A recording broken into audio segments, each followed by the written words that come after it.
The rain had not stopped since midnight, and yet she stood at the bus stop with an umbrella that had long lost its strength against the wind. Her shoes were soaked, but her eyes remained dry, steadfast, determined. Her name was Mariah. Not a name you'd see in headlines or behind grand desks, but one that carried a quiet strength passed down from generations of resilient women before her. Mariah had grown up in the quiet part of Detroit, in a one-bedroom apartment with peeling walls and a fridge that hummed louder than the TV.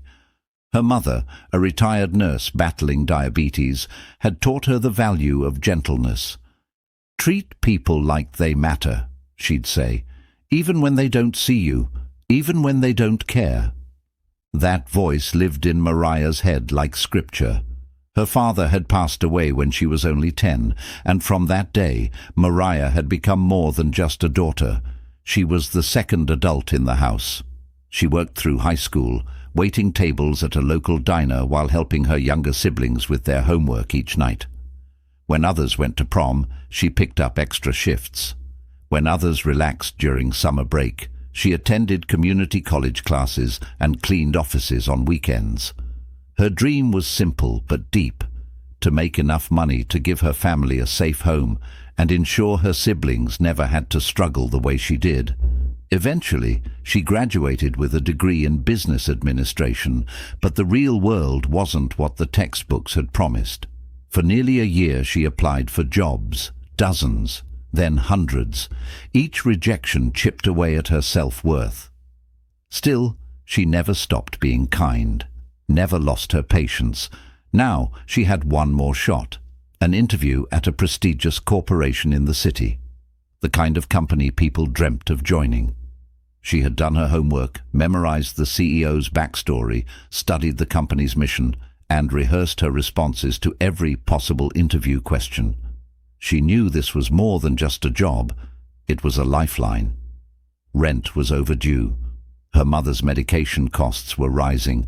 Her younger brother had just dropped out of school to help earn income, and yet here she was, holding on to the last thread of hope. Mariah arrived 2 hours early for the interview. Her blouse was neatly pressed, her resume carefully tucked in a plastic folder, and her heart was pounding like a drum. She took a moment outside the building, closed her eyes, and whispered a small prayer. Not for success, but for strength. What she didn't know was that today's test wouldn't be about her GPA, her resume, or even her polished interview answers. It would be about something else entirely, something far deeper.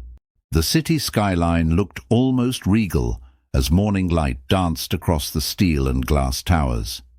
Among them stood the renowned firm of Keller and Hunt Global Solutions, a beacon of prestige and power in the corporate world. Its towering building reached so high it seemed to challenge the clouds, like it had something to prove. Mariah stood at the bottom, gazing up at the company name etched in silver above the doors. She took one final deep breath before stepping inside. The lobby was marble from wall to wall, polished so finely it reflected the glow of the crystal chandelier overhead. Uniformed security guards stood by the doors, and receptionists behind elegant mahogany desks greeted each visitor with mechanical politeness. The air smelled of wealth, leather briefcases, expensive perfume, and freshly brewed coffee. For a moment, Mariah felt small, but she straightened her shoulders and reminded herself, "You earned the right to be here." The waiting area for the applicants was already filling up.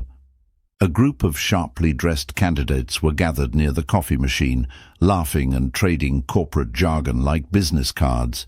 Some were recent graduates from Ivy League schools. Others had already worked with top companies. Their confidence hovered like expensive cologne, thick and unmistakable. Mariah offered a soft smile to one woman seated nearby. The woman looked her over, from her modest handbag to her sensible heels, then returned a tight-lipped nod and looked away. No matter. She was used to this. Being underestimated wasn't new to Mariah.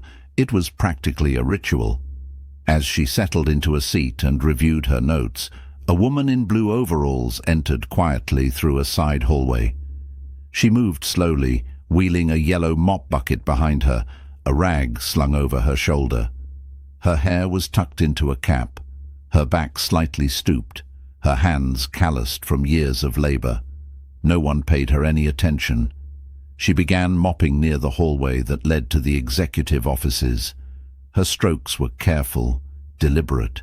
She worked with the kind of humility that made her nearly invisible. But Mariah noticed her. Every so often, the janitor would glance up at the applicants, watching them as though measuring something more than resumes and attire. Her eyes, though tired, were alert, wise. And then it happened. Just as the janitor finished the last swipe in front of a thick wooden door with a gold nameplate, presumably the boss's office, a man rushed by holding a tall cup of coffee. He didn't see the wet floor sign. His shoe slipped briefly, and though he caught himself, the coffee didn't. A long brown splash arched through the air and hit the floor squarely in front of the door. He cursed under his breath and walked off like nothing happened. The stain spread quickly, bleeding into the freshly mopped tiles like an accusation. The janitor froze. Her eyes darted to the elevator. The boss would be arriving any minute. The janitor dropped to her knees with a worn-out cloth in hand, her breaths becoming shallow and quick. She began scrubbing the fresh coffee stain with such intensity it was as though she were trying to erase the moment from reality itself. But the brown smear wasn't budging. Instead, it spread wider, darker, mocking her efforts. Every few seconds her eyes would flick to the elevator across the marble hallway. The numbers were changing fast. 12, 11, 10. Time was running out. Mariah could feel the tension rise like steam in the room. A few applicants looked over but quickly turned back to their phones or resumes. One even chuckled and whispered, "Looks like someone's having a rough morning." Mariah stared at the janitor, then at the stain, then at the others. No one moved. The air was filled with the sharp scent of disinfectant, silence, and quiet judgment. The janitor's hands were trembling now, her palms raw, scrubbing like her job depended on it. Maybe it did. Mariah stood up. One of the applicants beside her raised an eyebrow. "You okay?" She didn't answer. She walked toward the janitor, knelt beside her, and gently touched her arm. The woman looked up, startled. Her eyes were filled with panic and something deeper, humiliation. "I think I can help," Mariah said softly. The janitor blinked. "You'll get your clothes dirty." Mariah smiled. "I have others at home, but I'm not sure you'll have peace if this stain stays." The janitor hesitated, then nodded. Mariah opened her purse and dug out a small bottle of hand sanitizer. It wasn't much, but it was alcohol-based. This might work better. Together they poured a few drops onto the cloth and began to scrub. Slow, firm, purposeful strokes. The coffee stain began to lighten, just barely at first, but with each swipe, the floor started to shine again. The janitor looked over at Mariah, surprised. "Where did you learn that?" "My mother used to clean houses. When I was a kid, we'd do it together on weekends." The janitor chuckled. "Smart mother." "Smart and kind," Mariah replied. They worked in tandem, two women from different paths, but with the same quiet dignity. For a moment, it felt like time paused. The laughter and whispers from the applicants faded into the background. It was just them, scrubbing a stain that had somehow become a symbol of something greater. When they finally stood up, the floor gleamed like nothing had ever touched it. "Thank you," the janitor said, her voice catching in her throat. "No need," Mariah smiled. "You'd do the same for me." Behind them, a group of applicants burst into laughter. "Well, if she doesn't get the job, at least she's qualified to be a janitor," one man smirked, earning a few chuckles. Mariah glanced back at them. She didn't respond. She didn't need to. Because character doesn't speak in words, it speaks in moments like these.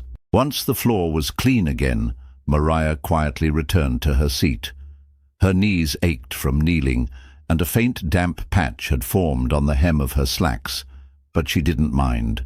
The janitor had given her a small, grateful nod before disappearing into the hallway. Now, she was back among the applicants, those polished and poised individuals who glanced at her not with admiration, but amusement. One woman to her left whispered loud enough for others to hear, "Didn't realize we'd be tested on cleaning skills today." More laughter followed. Maria looked down at her hands, still slightly red from scrubbing, and folded them neatly over her resume. She didn't respond. It wasn't pride or shame. It was simply patience. Something life had taught her well. One by one, the receptionist began calling names. "Mr. Joshua Taylor, room 3, please. Ms. Kennedy DuPont, follow me. Mr. Daniel Green." And so it went. Each candidate stood, straightened their suits, plastered on their best smiles, and disappeared into the hallway of interviews. Some returned 20 minutes later with smug grins. Others came out looking disheartened, but each one, without fail, walked past Maria like she was part of the furniture. Minutes turned into hours. It was almost noon when the receptionist called out another name, then paused, looked around and said, "Huh, must have stepped out." She glanced at Maria for a split second, as though considering her, then looked back at her clipboard and moved on. Maria sat still, trying to manage the rising knot in her chest. She checked her phone. No messages, no calls. Her stomach rumbled softly, but she had brought no snacks. This was supposed to be a 1-hour process. She hadn't imagined she'd still be sitting there long after lunch. All around her, the waiting area emptied. The once crowded lobby was now just her, the distant sound of heels clacking down marble hallways, and the occasional ding of an elevator. By 3 p.m., the lights in the far hallway were dimmed.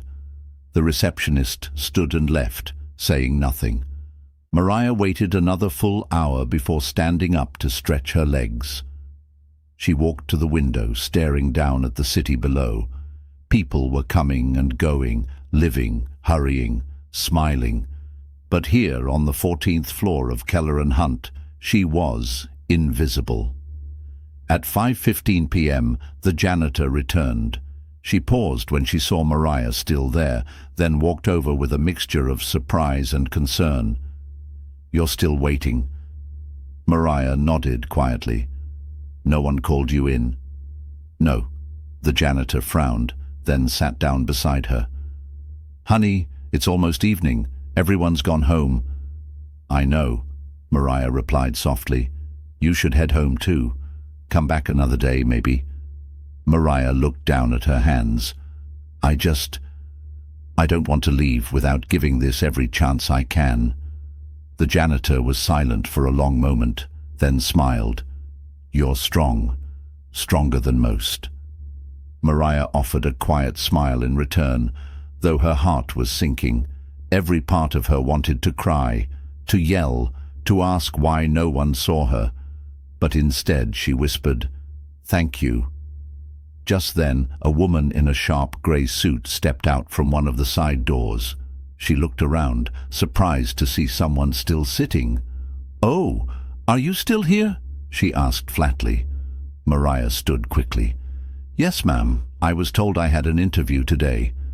The woman checked her tablet. Well, we're done for the day. You'll have to come back tomorrow, I'm afraid." Maria's chest tightened. "I understand," she said quietly. "I'll return." As she exited the building that evening, the golden light of sunset bathed the city in warm tones, but Maria felt nothing but cold inside, and as soon as she turned the corner, away from the glass and marble and prestige, she cried, bitterly, not because she was weak, but because she was tired. So tired. The next morning, Maria woke up before dawn. Her eyes were still swollen from the tears she'd shed the night before, and the ache in her chest hadn't gone away. She had barely slept. In fact, she had questioned everything. Why should I go back? They clearly didn't see me. They overlooked me. Maybe that's a sign. But something deeper, older, within her, refused to let her give up. As she sipped her coffee and pulled on the same slacks she had worn the day before, she thought of her mother. A woman who had taken public buses at 5 a.m. every morning to scrub other people's floors with pride and honor. A woman who used to say, "We don't control the doors that open, but we do control how long we're willing to wait in front of them." So, Mariah stood once again in front of the mirror. She brushed out the wrinkles from her blouse, tied her curly hair into a neat bun, and packed a granola bar in her bag, just in case. By 7:45 a.m., she was already in the lobby of Keller and Hunt. It was empty, still dark except for the soft glow of early morning light bouncing off the tall glass panels. She was the first to arrive. This time there was no sea of polished applicants, no chatter, no laughter, just her, the receptionist's empty chair, and the memory of yesterday's silence. Time passed slowly. At 8:30 a.m. the elevator doors opened and a woman in a grey power suit stepped out, one Mariah recognized from the day before. She paused when she saw Mariah. "You came back," the woman said, almost surprised. Mariah nodded. "I said I would." There was something in the woman's eyes, an unreadable flicker, before she gave a polite smile and walked off. Another hour passed, then 2, then 3. By noon, Mariah began to feel the same familiar sense of invisibility creeping in. She had been here before, sat in the same chair, waited through the same ticking clock. Her fingers tightened around the edge of her resume as a wave of discouragement settled on her shoulders. That's when the janitor walked in. Only this time something was different. Gone was the blue jumpsuit. Gone was the mop bucket.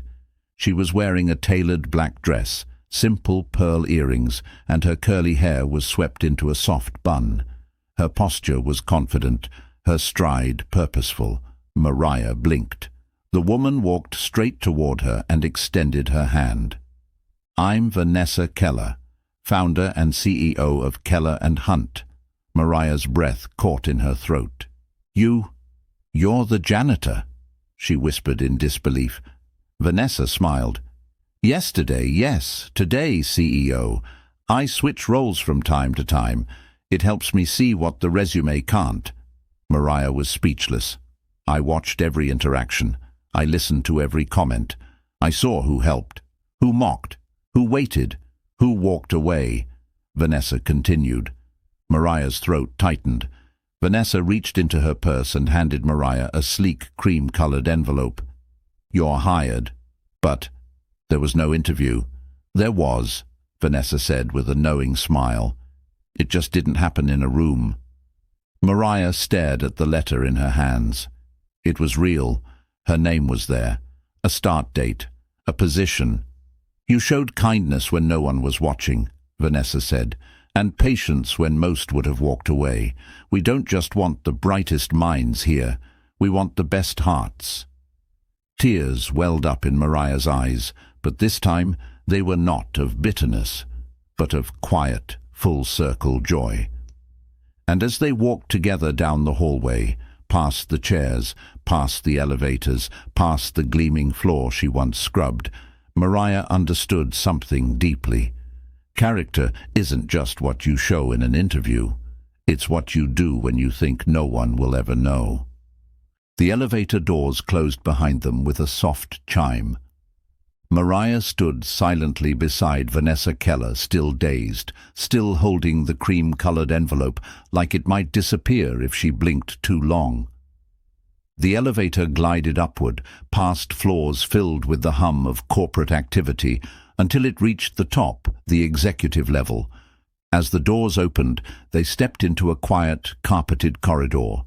Walls of frosted glass lined the hallway, giving only glimpses into sunlit offices, conference rooms and break lounges that looked more like luxury suites than corporate spaces. Vanessa led her to a large corner office at the end of the hall. The view was breathtaking. Floor-to-ceiling windows overlooked the city skyline, its buildings sharp against the midday sky, tiny cars crawling like ants below. But Mariah barely noticed. Her mind was racing, trying to piece together everything that had just happened. "Please." Vanessa gestured to a plush leather chair in front of her desk. "Have a seat." Mariah sat carefully, still unsure whether she was dreaming. Vanessa poured them both a glass of water and sat across from her.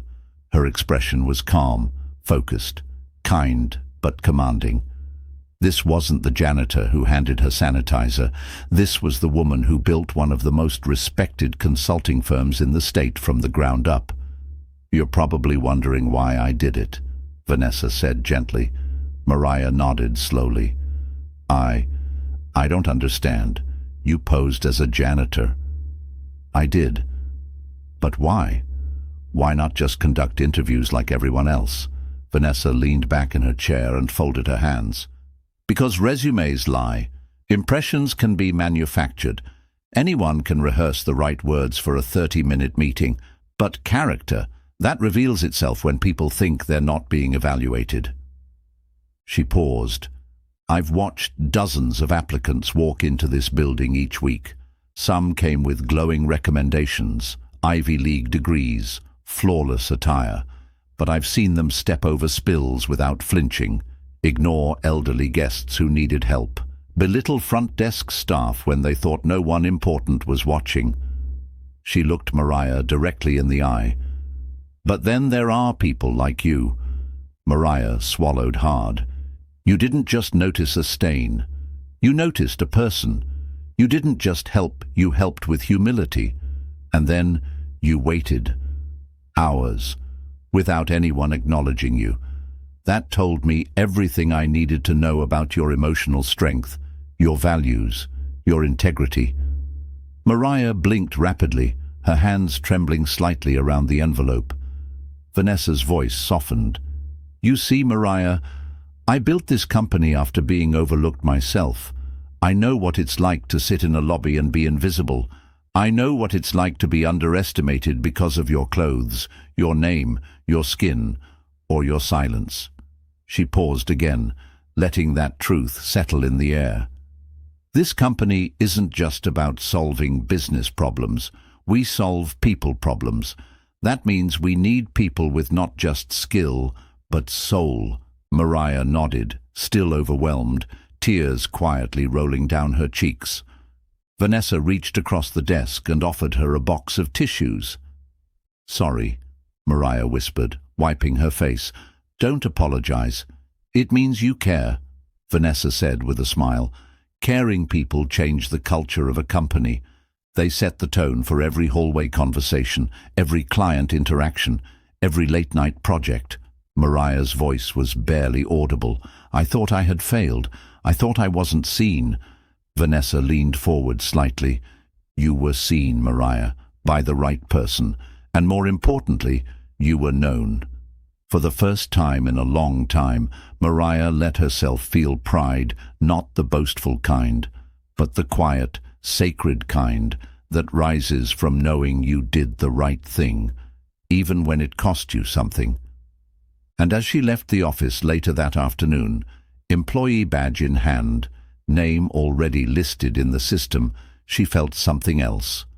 Not just gratitude, but dignity restored.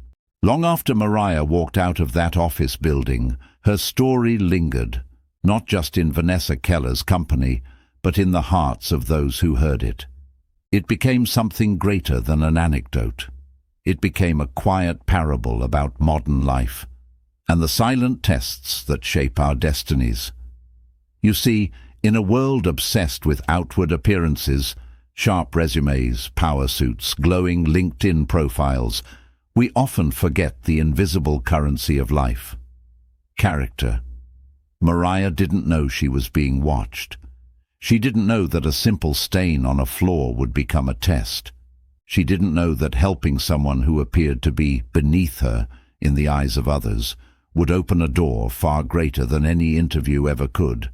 And yet, in that one moment, kneeling down, offering her hand, using her own hand sanitizer without expecting praise, she revealed the kind of person she was when no one was clapping. That's what makes character so rare. True character doesn't perform for applause. It shows up in silence, in service, in restraint, in patience, in how we treat the ones society ignores. Vanessa Keller, disguised as a janitor, understood that better than most. She knew that talent was plentiful, but values were scarce. And she was building more than a firm. She was building a culture. So she tested for what couldn't be taught in business school. And while many others strutted through her doors with arrogance and entitlement, it was the one woman who waited long after the lights dimmed, who refused to mock, refused to quit, refused to believe the worst, that stood out without even trying. Mariah passed a test she didn't know she was taking, and in doing so she reminded all of us of something essential.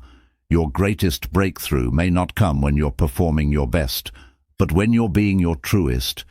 Dear viewer, take a moment to reflect deeply, beyond just the story. Have you ever been overlooked because someone couldn't see your true worth? Have you ever extended kindness when it wasn't convenient? How do you treat people when there's nothing to gain? Would you still do the right thing even if no one ever found out? Do you believe who you are matters more than what you present? Let this story serve as a mirror. Ask yourself not who you appear to be, but who you are when no one is watching, because that version of you, that version leaves a legacy, that version inspires change, that version moves the world forward, quietly and steadily, one choice at a time. And just like Mariah, you may never know when your moment is unfolding, when someone powerful is watching you, not in the boardroom, but in the break room, the hallway, the parking lot, or the quiet moments between meetings. Life has a way of disguising its most important opportunities in the most ordinary settings. Drop a heart in the comments if you believe character matters more than credentials. Let us know what part of this story touched you the most, and tell us, what country are you watching from? Your words inspire us just as much as these stories inspire you. If this story moved you in any way, we invite you to subscribe to this channel, not just for more stories like this, but for reminders of the human goodness that still exists in everyday people, people like Mariah, people like you, because sometimes the greatest interviews in life don't happen across a desk. They happen in the quiet choices we make. And never forget, who you are matters, even when no one is looking. Thank you for watching.